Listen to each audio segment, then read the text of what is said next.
welcome back to my channel. I am the Mass Trans and you are watching me, baby. Now, before we get today's video started, I just want to give a quick what's up to my peeps and a diabolical middle finger to the creeps. You know who you are. Alright, so it is 5 a.m. in the morning. Yes, 5 a.m. I'm up, energized, ready to get my day started. It's Sunday, by the way. And I wanted to come and talk to you guys because yesterday I went to go see The Woman King starring Viola Davis. Now listen, if I mess around and call this woman Alfre Woodard at some point, I don't know why my brain keeps wanting to say Alfre Woodard versus Viola Davis, but we were talking about Viola Davis in The Woman King.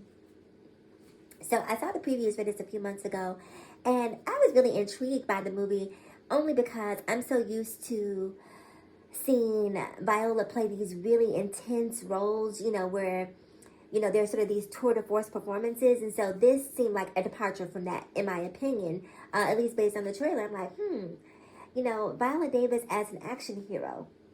I'm not quite sure that I'm making the correlation, but being a big Viola Davis fan, even though I didn't necessarily see it based on the trailers, I'm like, I still gotta go support sis, right? Because we have to support Black artists, Black music, Black creatives in general. Support LGBTQIAP plus creatives. And so whether or not the movie was going to be great, whatever the case was, I know I was going to put my money where my mouth is, right? And that's on Black excellence. So bought my ticket, me and my baby daddy, me and my boo, we went to go see the movie, right? And from the very beginning of the movie, the very first scene, I was in. I was in, and the thing about this movie is, and I'm going to try to make sure that I do not give spoilers here, so don't worry if you haven't seen it. Don't think that I'm going to tell you guys all the ins and outs because I'm not going to spoil it for you. I'll just give you some sort of cursory information about the movie. From the very opening scene, I was like, wow. And, I had bought in at that point. And it was so interesting because as the movie evolved, as the characters evolved, I became more and more invested. Like, this was really sort of the epitome of a character arc, right? Like, they took me where I needed to go. I laughed, I cried, I cheered. It is such a good movie. Now, let me tell you something. I've seen Bullet Train. What else have I seen this year? What's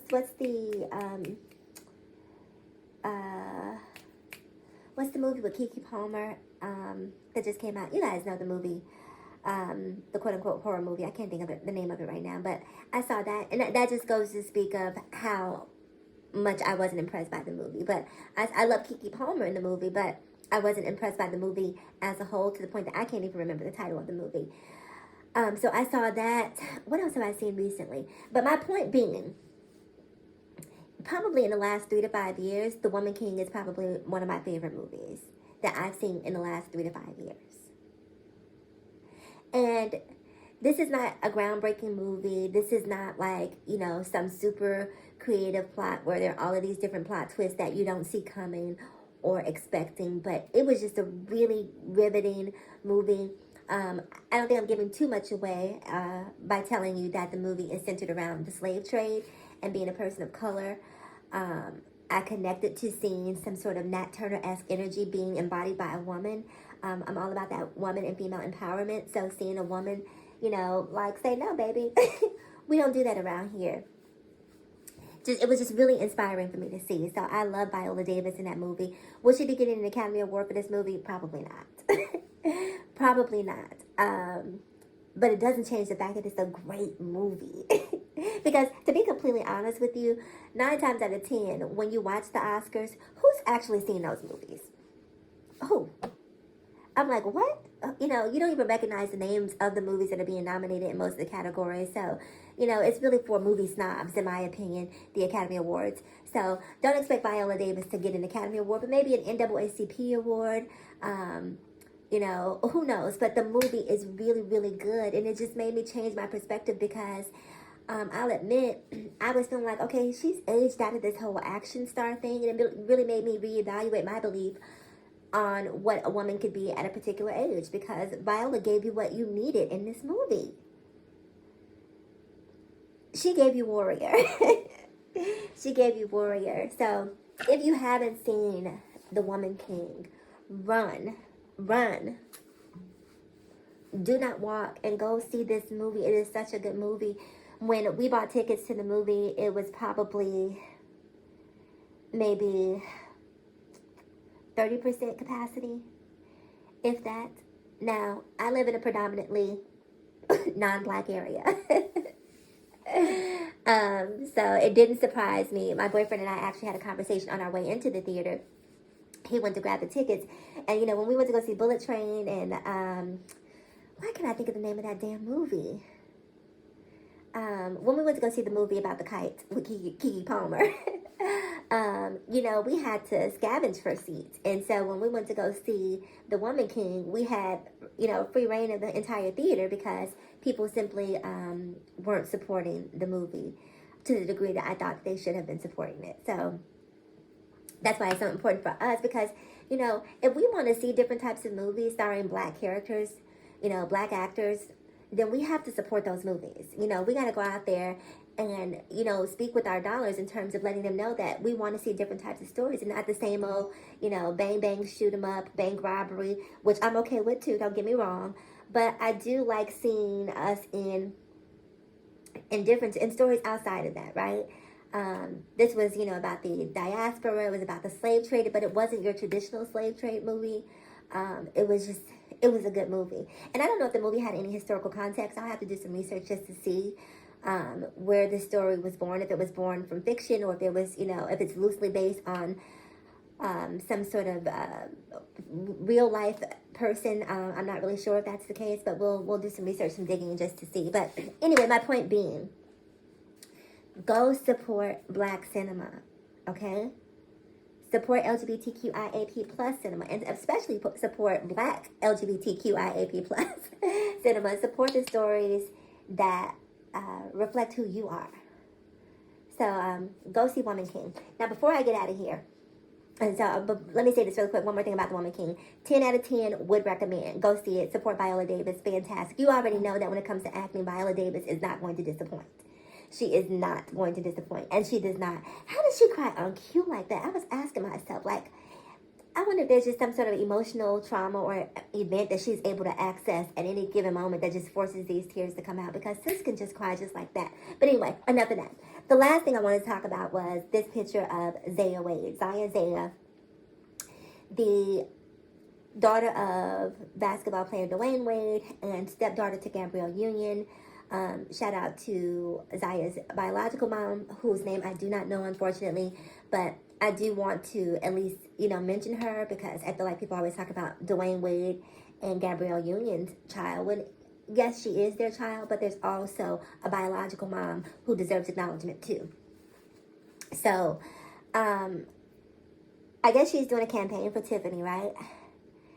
And so yesterday there was a couple of images from the campaign that were released online. I saw these images on Twitter. I'm going to post them up so you guys can see them. And I was like, chef's kiss. Bravo. Job well done. She looks absolutely stunning. Do y'all see all of this beauty? Look out, world. Look out, world, because here she comes. You know, it's going to be so interesting, right? Seeing a young, black, trans woman of privilege. I don't know that we've ever seen that before. I mean, you could say E.J. Johnson, but E.J. Johnson is not trans. E.J. is probably at best gender nonconforming. I don't know how he identifies. But Zaya Wade, in my opinion, is going to be the first black trans woman or black trans child, because she's not 18. So we're going to hold off on calling her a woman for now. But the first black trans child of privilege. I'm really curious to see what that looks like. You know, she doesn't strike me as sort of this entitled, snobby energy. She strikes me as a very humble, a very intelligent, articulate energy, which I'm really excited to see what she does in terms of her community advocacy, community outreach, you know, just what she does in terms of living her best life. And I was sitting there thinking, man, like, it's great that Zaya has access to money, right? Because money is going to open up so many doors. But one of the most powerful things about Zaya Wade's story is the support that she's getting from 2 black parents. And possibly 3. I'm not sure how her biological mom thinks about it, but we're going to throw her into the fray as well and just say 3 black parents. The support that she's getting is so important on so many levels, because the reality is there are a lot of parents of LGBTQIAP plus children of color that don't know what to do, that don't know which direction to go, that have been fed all sorts of toxic messages, that have bombarded with hate messages for their entire lives, that have been beat over the head with dogma, to the point that they're sort of in this tug of war with their own children to love or not to love, right? It's just like, I don't know what to do. The Bible tells me not to love my child. I'm embarrassed of this child. You're embarrassed of me. You know, the fathers in particular are really embarrassed if the child happens to be hyper feminine or trans or gender non-conforming.